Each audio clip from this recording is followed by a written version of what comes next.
সংসার বা পারিবারিক জীবন কেবল আবেগ দিয়ে চলে না, এর নৈপথ্যে থাকে দায়িত্ব, ত্যাগের গল্প, বাস্তবতার কঠিন সত্য। সংসার জীবন সম্পর্কে বিখ্যাত মনীষীদের কিছু উল্লেখযোগ্য উক্তি। রবীন্দ্রনাথ ঠাকুর বলেছেন, সংসার কোনো কাজেই ছোট নয় যদি তা ভালোবাসার সাথে করা হয়, কিন্তু ভালোবাসা ছাড়া সবচেয়ে বড় কাজও অর্থহীন। হুমায়ুন আহমেদ বলেছেন, সংসার জীবনটা একটা কঠিন পরীক্ষা। এখানে আবেগ দিয়ে শুরু হলেও শেষ পর্যন্ত টিকে থাকতে হয় হিসাব নিকাশ আর দায়িত্ববোধ দিয়ে। কাজী নজরুল ইসলাম বলেছেন, সংসার মানেই শুধু দুটি মনের মিলন নয়, সংসার মানে দুটি জীবনের দায়ভার একসঙ্গে বহন করা। জন লিন্টনের উক্তি, একটি সুসংগঠিত সংসার হলো পৃথিবীর বুকে ছোট্ট এক টুকরো স্বর্গ, কিন্তু সমঝোতা না থাকলে সেটাই রূপ নেয় নরকে। সংসারের বাস্তব রূপরেখাগুলো তুলে ধরলাম। ছায়ার মতো দায়িত্ব। প্রেম থাকে শুধু পাওয়ার আনন্দ, কিন্তু সংসারে থাকে পাওয়ার চেয়েও দেওয়ার বাধ্যবাধকতা বেশি। সমঝোতাই চাবিকাঠি। নিখুঁত মানুষ নিয়ে সংসার হয় না, দুজনের ভুলগুলোকে ক্ষমা করে মানিয়ে নেওয়ার নামই সংসার। কঠিন সময়ে ধৈর্য। অর্থনৈতিক টানাপোড়েন বা কঠিন পরিস্থিতিতে যে দুজন একে অপরের হাত শক্ত করে ধরে রাখতে পারে, তাদের সংসারই শেষ পর্যন্ত টিকে থাকে। সংসার জীবনে প্রতিটি সম্পর্কই সময়ের সাথে সাথে ভিন্ন কঠিন অভিজ্ঞতার মধ্য দিয়ে যায়।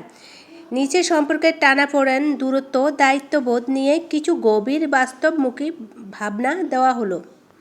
সম্পর্কের দূরত্ব। দুটি মানুষ এক ছাদের নিচে থেকেও দূর হয়ে যায় যখন তাদের মধ্যে কথা বলা বন্ধ হয়ে যায় এবং নীরবতার জায়গা করে নেয়। আমরা দুজন আলাদা হয়ে গেছি অনুভূতিটি হঠাৎ একদিনে আসে না, এটি তৈরি হয় দিনের পর দিন জমানো অবহেলা আর ছোট ছোট অভিমান থেকে। ভুল বুঝাবুঝি থাকলে তা নিয়ে সরাসরি কথা বলুন। অহংকার বা জেদ করে সম্পর্কের দূরত্ব আর বাড়াবেন না।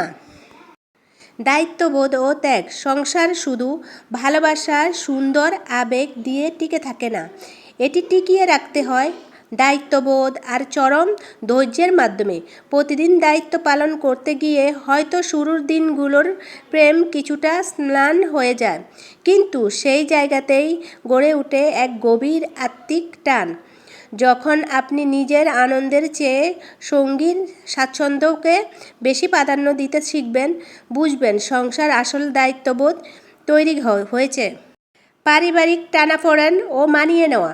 পৃথিবীর কোনো পরিবারই শতভাগ নিখুঁত নয়, মতের অমিল হবেই, তবে খেয়াল রাখতে হবে তর্ক যেন সম্পর্কের চেয়ে বড় না হয়ে যায়।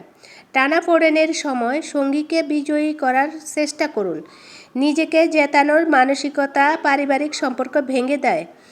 অর্থনৈতিক বা মানসিক কষ্টের দিনে একে অপরের দোষ না খুঁজে কাঁধে কাঁধ মিলিয়ে পরিস্থিতি সামলানোর আসল বন্ধন।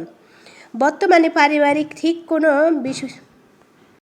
নিজেদের ইগোর কারণে অনেক সংসারই ভেঙে যায়। তাই বলবো, সংসারে ভুল ত্রুটি, ভালো খারাপ সব কিছু মিলিয়েই সংসার।